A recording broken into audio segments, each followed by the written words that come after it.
Nós estamos recebendo aqui no estúdio o gestor da Casa de Antônio Conselheiro, o Pedro Igor, e também o professor João César de Castro Rocha, que vai receber a comenda Antônio Conselheiro. Ele vem do Rio de Janeiro participar da programação, já está aqui desde ontem, visitando a cidade de Quixeramobim, e vai conversar um pouquinho mais sobre o seu trabalho e sobre essa participação no evento também. Sejam bem-vindos, muito bom dia, é um prazer recebê-los. Tudo bem, Pedro? Bom dia. Bom dia, Alistênio. Bom dia, professor João César. Bom dia a todos, o público que nos assiste. Eu já estou tão íntimo do programa que eu já estou jogando BG, né? Tu viu aí, né?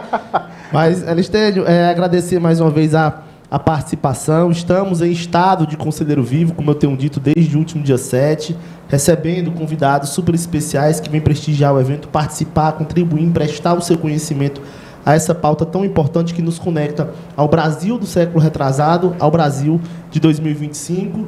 E aí temos feito, e realizado, promovido diversas atividades, Alexandre, são mais de 40 atividades, muitas delas já aconteceram, estamos no penúltimo dia de Conselheiro Vivo. Eu brinco que é o período que passa mais rápido do ano, são os dias do Conselheiro Vivo, porque tem muita programação acontecendo, programações acontecendo exatamente agora, tanto na cidade quanto na zona rural do município, que se estendem até amanhã com uma vasta programação. E aí vamos encerrar com chave de ouro, com a presença e participação do professor João César de Castro Rocha, que veio desde o Rio de Janeiro, já chegou ontem, já deu uma volta aqui em alguns pontos da cidade, vai ficar aqui até quinta-feira também conhecendo um pouco da nossa trajetória, da história de Antônio Conselheiro e se aproximando muito também dessa pauta tão importante que o Conselheiro Vivo traz esse ano, cultura e novas mídias pelo fortalecimento da democracia, Alexandre. Professor, seja bem-vindo aqui ao Ceará, seja bem-vindo a Quixeramobim, tudo bem? Muito obrigado, uma alegria grande estar aqui e uma honra ainda maior receber a comenda Antônio Conselheiro. Eu não mereço, mas eu vou aceitá-la com muita alegria e com muita honra. Eu vi a postagem que o senhor fez na internet falando justamente sobre essa homenagem que o senhor receberia. Eu achei bonitas as palavras do reconhecimento do trabalho do senhor. Quando o senhor recebeu o convite de vir para cá, recebeu também a informação de que receberia a comenda. Como é que foi para o senhor, do trabalho acadêmico que o senhor exerce, receber essa comenda que leva o nome de Antônio Conselheiro? Como é que o senhor recebeu? Foi uma grande surpresa. Sem nenhuma falsa modéstia, realmente eu acho que eu não mereço. Mas vou aceitá-la com muita honra e muita alegria. O que eu vou tentar conversar com o público na quinta-feira é pensar em que medida o que aconteceu no episódio de Canudos se deveu, em boa parte, a uma das primeiras fake news da política brasileira. Tentar trazer para o episódio de Canudos uma perspectiva contemporânea. Que fake news é esta? Ela começa de maneira involuntária, entre outras perspectivas, por um artigo do então jornalista Euclides da Cunha, desconhecido da grande maioria do povo brasileiro. Ele publica um artigo no jornal Província de São Paulo, depois Estado de São Paulo, que faz uma equivalência entre o que acontece em Canudos, sob a liderança de Antônio Conselheiros, com o episódio da Revolução Francesa, o famoso episódio da Vendée, quando camponeses franceses se revoltam para restaurar a monarquia, abertamente. E ele escreve o artigo, são 2 artigos, o título é A Nossa Vendéia. Então, o que ele está dizendo para o público de uma república recém-proclamada é que o Antônio Conselheiro era monarquista e, mais do que isto, que poderia ser por convicção, mas mais apenas do que por convicção, que ele estava lutando para o retorno da monarquia e que, portanto, Canudos não seria uma experiência social, uma forma de viver comunitariamente, uma maneira de partilhar o pão. Canudos seria a ponta de lança de um movimento de restauração monárquica. Esse artigo do Euclides da Cunha calou fundo na opinião pública brasileira. Em alguma medida, autorizou a ação truculenta e brutal do Exército Brasileiro, porque não se tratava, então, de debelar uma situação alternativa, do que se tratava de evitar o retorno à monarquia. Então, nós só compreendemos Canudos se entendermos que a recepção contemporânea, ou seja, aquela que acontece na época e que leva à destruição do Arraial em 1897, depende de uma falsa percepção do que de fato acontecia sob a liderança do Antônio Conselheiro. E por uma questão de justiça, eu devo dizer que aqui há 2 autores que me ajudaram muito a pensar isso. Uma professora do Rio de Janeiro, a Cristiane Costa, que fez uma pesquisa orientada pelo grande estudioso do assunto, o professor Leopoldo Bernucci, e o historiador de Alagoas, o Pedro Lima Vasconcelos, que tem um trabalho rigorosamente fundamental. Peraí, estou falando muito? Não. Eu me entusiasmo, mas não... que tem um trabalho rigorosamente fundamental, o Pedro Lima Vasconcelos, porque publicou numa edição primorosa da editora R Realizações de São Paulo, publicou os famosos cadernos das prédicas do conselheiro. Não o caderno de 1895, que já havia sido publicado na década de 70, mas não o de 1897, que já havia sido publicado na década de 70, mas o de 1895, que é mais desenvolvido e que dá uma noção muito clara de que, de fato, o Antônio Conselheiro tinha em mente uma outra forma de pensar o relacionamento das pessoas na sociedade. É muito interessante. Inclusive, o grupo de leitura que a gente participou no sábado falou justamente sobre essas prédicas, né, do Luiz Botaleba. Interessante. Que foi bem... tentando entender um pouquinho sobre o que escrevia, né, Antônio Conselheiro. Ô Pedro, fala um pouquinho da programação. Nós estamos hoje no dia 12, já tivemos algumas atividades, lançamento de livro, mas até amanhã ainda tem evento por aí, né, rolando? Até amanhã, muita programação acontecendo. Estivemos hoje, agora pela manhã, o professor também esteve, né, e tem sido muito legal, porque para além de visitar os espaços, acompanhar a programação, a gente tem tido a experiência também de vivenciar os locais em que as atividades estão acontecendo, né? O professor João César teve uma experiência muito legal no Colégio de Tempo Integral Humberto Bezerra, qual nós estávamos prestigiando o lançamento do livro Terra, da Zilá Garcia, né? A Zilá também que está em Xeramobim até a próxima sexta-feira, que tem laços familiares com o município, então um trabalho destacado, né? Tanto artístico para a exposição, mas também para a literatura, né? Fazendo essa publicação. Então ela veio para Xeramobim, está aqui na cidade. E, enfim, uma programação muito legal. Estamos recebendo também os nossos mestras da cultura, tesouros vivos, que têm circulado aqui no município com as oficinas. Estão aqui o mestre Écio de Zaira, também o mestre Pádua de Queiroz, recebendo também a nossa mestra Dada Leitão. Enfim, são muitas atividades acontecendo e seguem durante todo o dia. A Praça Céu recebendo a exposição que celebra os 200 anos da Confederação do Equador e homenageia a Bárbara de Alencar, lá no Céu das Artes, no Conjunto Esperança. Essa exposição vai ficar aberta lá até amanhã, durante todo o dia. E teremos atividades hoje acontecendo também no campo artístico dos shows musicais. Teremos hoje a apresentação musical no pôr do sol da Ponte Metálica, a partir das 17 horas. E aí, muito legal, porque está vindo o jovem piano de Uirá. O Uirá já esteve aqui conosco e é um parceiro já. Queria mandar um abraço também para o pai dele, o Rodrigo Tembiú, queridíssimo, que já me mandou mensagem, já está aqui em Xeramobim. E dizer que a programação segue também com apresentações no pôr do sol da ponte, com o nosso querido mestre Écio de Zaira, que vai fazer uma apresentação musical, que é luthier, então domina muito os instrumentos e os constrói, né? E vai estar hoje prestando muito do seu talento, da sua experiência, hoje na Ponte Metálica. E na sequência, nossos tradicionais shows, professor, que nós temos os shows na véspera do feriado, né?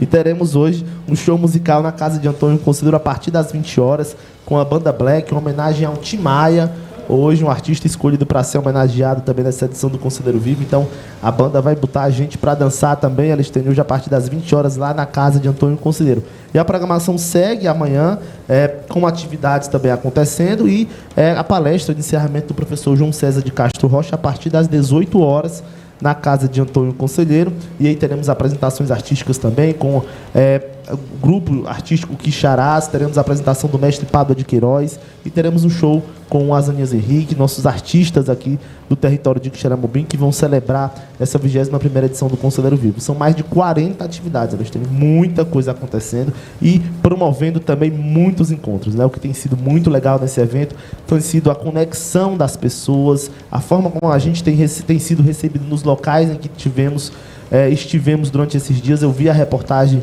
do Quilombo Mearim, com programações inclusivas, acessíveis, né, celebrando também a literatura. Recebemos aqui as curadoras da 15ª edição da Bienal Internacional do Livro do Ceará, que já acontece no mês que vem, e eu disse que com certeza a Bienal do Livro que vai acontecer lá em Fortaleza, no Centro de Eventos, professor, vai ser mais bonita, porque ela passou pelo Quilombo Mearim, porque ela passou pelo Conselheiro Vivo. Então a gente está muito feliz, já fazendo aqui um balanço dessa edição, com a produção de conteúdo que nós conseguimos gerar e que segue, porque ainda temos curso de formação acontecendo, do nosso curso Antônio Conselheiro História, Memória e Resistência, temos o concurso literário com a participação das escolas da rede pública e privada, que está acontecendo também, vai acontecer até o final do mês de março, e ainda tem programação por acontecer durante todo esse mês, e a programação está toda disponível no Instagram da Casa de Antônio Conselheiro, também no Instagram oficial do evento, @Conselheiro Vivo Oficial, e no site né? Então a equipe de comunicação tem trabalhado bastante para dar conta de tantas postagens nesses dias, Alisteio. É isso aí. Professor, o senhor vem do Rio de Janeiro, o que o senhor preparou para trazer para o encerramento do evento, o Conselheiro Vivo? E o que as pessoas que estarão amanhã na casa de Antônio Conselheiro às 18 horas vão poder acompanhar e beber da sabedoria do que o senhor tem para compartilhar com todos? Eu vou propor que existe na escrita de Os Sertões um bode expiatório. Isto é, o que tornou Os Sertões um livro absolutamente definitivo e um dos poucos livros brasileiros que inspirou romancistas estrangeiros a escrever. Nós falamos sempre do Mário Vargas Llosa, há um autor húngaro, o Sándor Márai, que escreveu uma pequena novela chamada O Veredicto em Canudos, que é absolutamente notável. Há muitos autores estrangeiros que leram Os Sertões, se entusiasmaram e escreveram romances que, de alguma medida, dialogam com o texto do Euclides da Cunha. Por que isso é possível?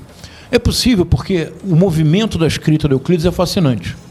Quando ele publica o artigo Nossa Vendéia, ele está em São Paulo. É um artigo preconceituoso, é um artigo que não tem nenhuma capacidade de compreensão do que está acontecendo, muito longe de onde ele escreve. E ele estigmatiza o conselheiro como um fanático, um monarquista, e os conselheiristas como pessoas que desejam derrubar a República. Absolutamente falso. Ele se dirige para Salvador.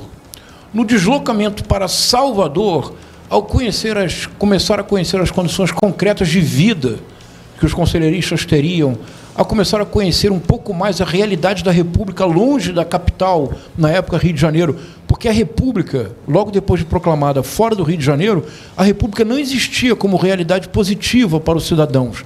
Ela apenas existia como um agente que cobrava impostos novos. A República não tinha feito nada pelo povo, apenas cobrava impostos. O Euclides começa a perceber e começa a ter uma transformação que se acentua quando ele se aproxima do campo de batalha. Segundo momento, mas ele ainda está glorificando o exército brasileiro para salvar a República. Terceiro momento, Euclides da Cunha começa a escrever Os Sertões. E na escrita dos Sertões, ele revê radicalmente a sua posição sobre Canudos e, portanto, sobre os conselheiristas. E ele diz no famoso prefácio que a campanha, ele diz assim, foi, na definição integral da palavra, um crime. E como Euclides faz, um parágrafo com uma palavra, denunciemo-lo, que era o Michel Temer da época, não é isso? Euclides da Cunha, então, para ele, então, a campanha não é mais uma campanha heróica, é um crime.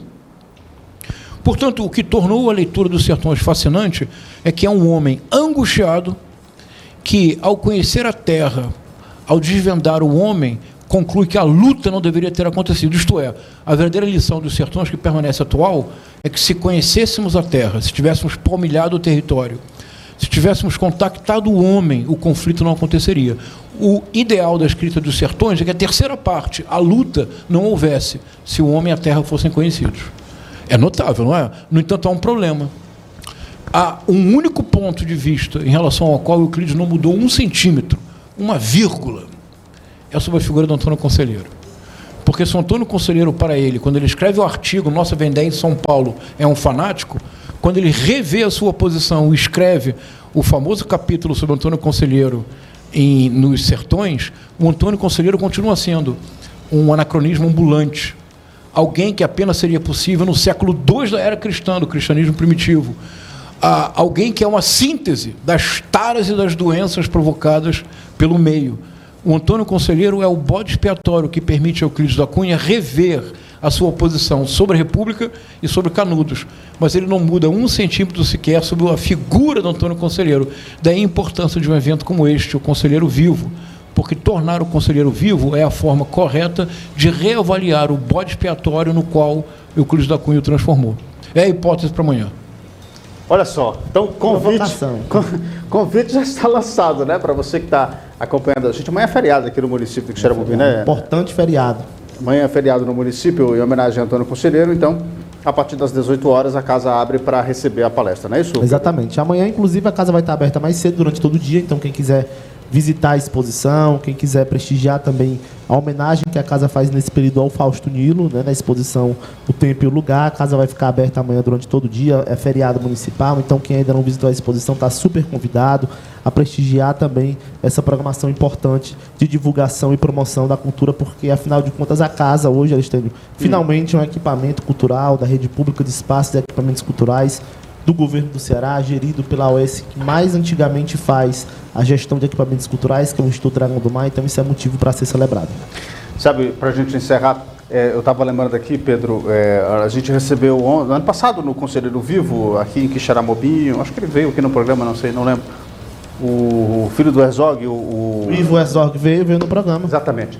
E durante lá, o Teatro Oficina também estava aqui, e ele estava falando, olha, o Teatro Oficina está aqui. Aí ele olhou, que oficina? O Teatro Oficina de São Paulo também está aqui. Ou seja, o evento ele reúne também grandes nomes das artes para debater com o conselheiro, né? Não, e o legal é porque a gente trouxe o Marcelo Drummond, né, viúvo do Zé Celso, e hoje ocupa esse espaço de direção também do Teatro Oficina, e o Ivo Herzog. E eles conversando, eles moram próximos, não se encontravam em São Paulo, apesar de serem amigos, e vieram se encontrar aqui em Quixeramobim, né? E veja só, esse ano a Vai Vai homenageou o Zé Celso, né? A escola de samba. E conversando com o Marcelo Drummond, eles fizeram uma homenagem a Antônio Conselheiro, citaram, né, durante as homenagens e a promoção do desfile, essa relação com a casa de Antônio Conselheiro. Então, isso mantém viva essa chama de memória, de pertencimento, né, e de identificação com a luta de Antônio Conselheiro, que é a luta ainda desse Brasil de 2025. Né? Então,